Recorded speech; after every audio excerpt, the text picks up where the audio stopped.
É certo orar no monte? É certo orar no monte. Bom, antes de ler o texto, eu queria dizer aos irmãos o seguinte, que a princípio, não existe um lugar que a gente não possa orar. Todos os lugares é certo. Você pode orar no monte, na baixada, no morro, no buraco.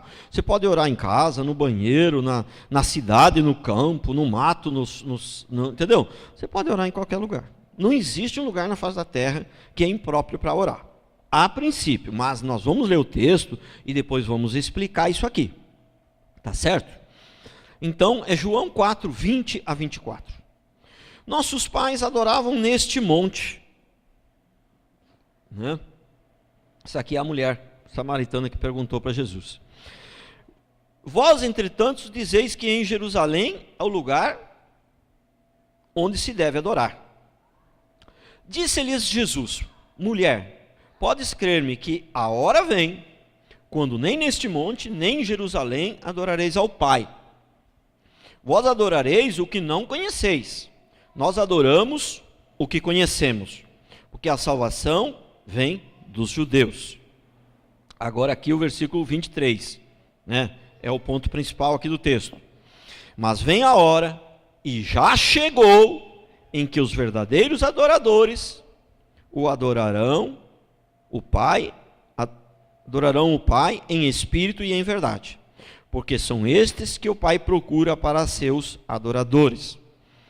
Deus é espírito e importa que seus adoradores o adorem em espírito e em verdade, né?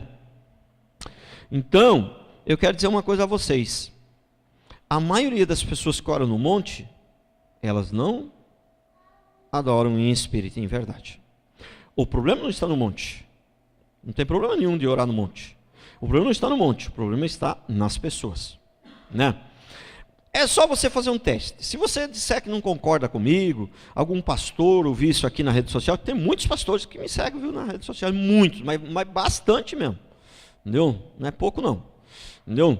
Eu, pastor, ouvi isso aqui, de repente ficar meio na dúvida, eu falo para você, faz um teste, você marca 2 dias, um dia para ir orar, mas convida a igreja, convida todo mundo, convida quem é pentecostal, quem não é pentecostal, convida reformado, convida todo mundo.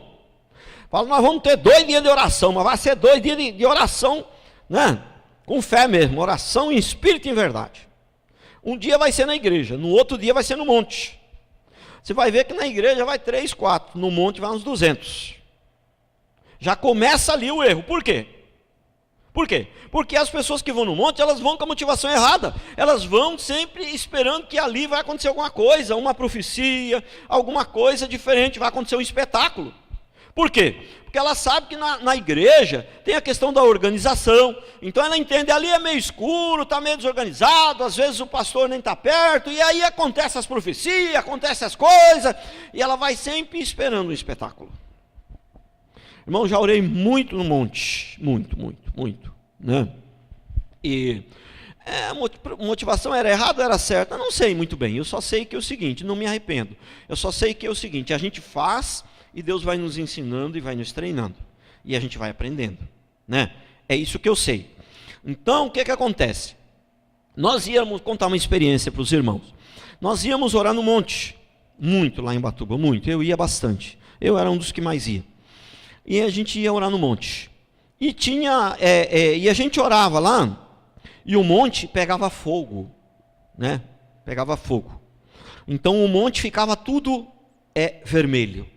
Tudo vermelho, né? E inclusive os matinhos ficavam tudo vermelho e não se consumia. Inclusive a gente pegava, teve uma vez que eu me lembro que eu peguei os matinhos assim, botei na cabeça do irmão assim, enchi a cabeça dele, o cabelo dele era meio enrolado, encheu a cabeça dele daqueles matinhos, e ele andando no meio do mato assim, entendeu? E eu via aquela bola vermelha andando no meio do mato, no escuridão breu, entendeu? Que eram os matinhos que estavam na cabeça dele. Não pegava fogo, entendeu? E o monte ficava vermelho. Como vocês faziam para que o monte ficasse vermelho? A gente ia lá, orava e pedia para Deus, para o monte ficar vermelho, e ele ficava. Não. Mas, um detalhe muito importante, tinha um cara lá, né, que chamava pastor fulano de tal, né, que quando esse cara estava, o negócio avermelhava mais. Esse era o cara, não era eu o cara não. Louvado seja Deus. Mas eu também, quando eu ia também, ficava vermelho também. Mas que ficava mais vermelho era quando estava esse cara. E o negócio ficava vermelho mesmo, irmãos.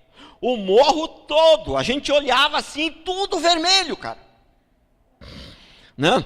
Sabe quem era esse cara? Esse cara é um cara que era um falso pastor, que a gente não sabia que ele era falso, né? Que ele era um traficante de cocaína, né? Que eu já contei aqui para os irmãos, né? Que a Bíblia dele tinha o zip, ele tirou as folhas todas da Bíblia e botou né? Enchia a Bíblia de cocaína, né? E o dia que a polícia pegou ele porque ele brigou com a mulher, e a mulher ligou para a polícia. Ó, vai indo um cara de terno assim, assado, ele é pastor, mas só que ele está com a Bíblia cheia de cocaína, entendeu? Ele só foi pego porque a mulher dedurou. Tá bom. E sabe, na verdade, nós aprendemos a orar para o monte ficar vermelho, nós aprendemos com ele. Não era só ele que fazia ficar vermelho, não, nós também. Mas o que mais pegava era coisa, nós aprendemos com ele. Entendeu? Agora, pastor, então era do diabo, do que era, eu não sei. Irmão, se o cara era falso pastor e fazia esse negócio todo, de quem podia ser? Não. Ah, e o senhor estava no meio dessa coisa também? Eu estava também, ué. E Deus, Deus deve ter permitido para me treinar também, faz parte do meu treinamento. Faz parte do meu treinamento. Passei por treinamento. Se eu não fiz faculdade de teologia, né? Fiz curso teológico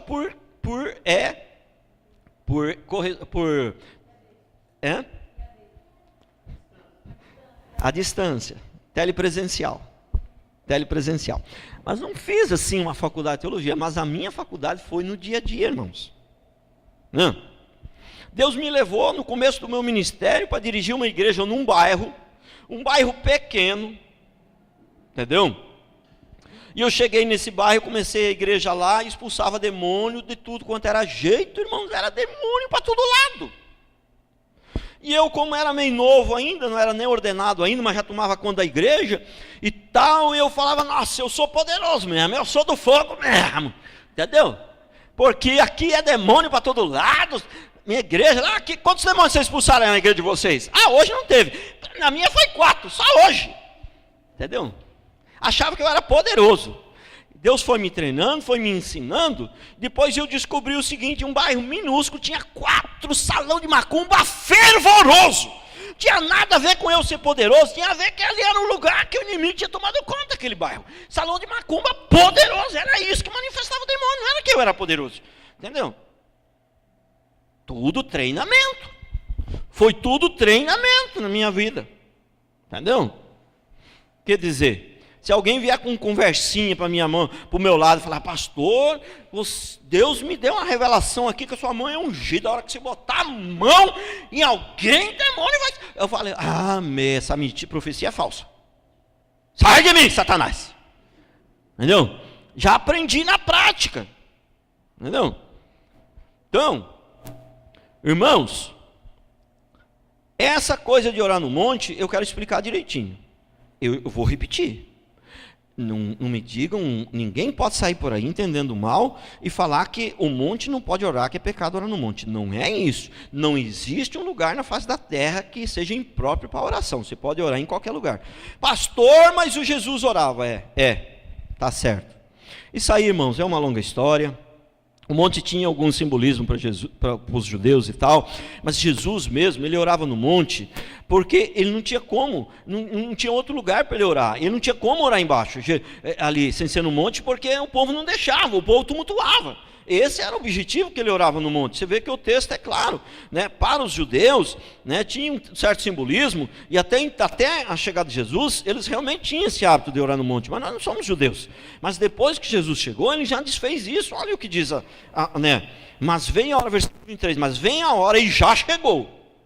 Isso aqui já chegou, foi há 2000 anos atrás, né? Já chegou porque Jesus já tinha chegado, né? Já era ele próprio que estava ali falando com a mulher samaritana. Mas vem a hora e já chegou em que os verdadeiros adoradores adorarão o Pai em espírito e em verdade. Pois são estes que o Pai procura para seus adoradores. Deus é espírito e importa que seus adoradores o adorem em espírito e em verdade. Então, esse povo que tem costume de orar no monte, então a maioria deles estão com a motivação errada. Entendeu? E aquele que vai com a motivação certa, ele acaba mudando a sua motivação, e junto com a maioria está com a motivação errada, a motivação dele começa a mudar, começa a ficar errada também, igual a todo mundo. É isso que acontece, né? Então, eu falo, se não tem um outro lugar para você orar, se não tem outro lugar para você orar, que está muito tumultuado, tem gente atrapalhando, tem visita em casa, tem não sei mais o que, e o lugar melhor para você orar, de repente um monte lá que você vai ficar meio sossegado, pode ir, não tem problema, não é pecado. Mas a maioria desse povo que ora no monte estão com as motivações erradas. O teste é esse: faz 2 dias de oração, um dia no monte e um dia na igreja, convida todo mundo. Na igreja não vai ninguém, vai meia dúzia. No monte vai 200, 300. Por quê? Por quê que o monte atrai tanto assim? Porque a motivação está errada.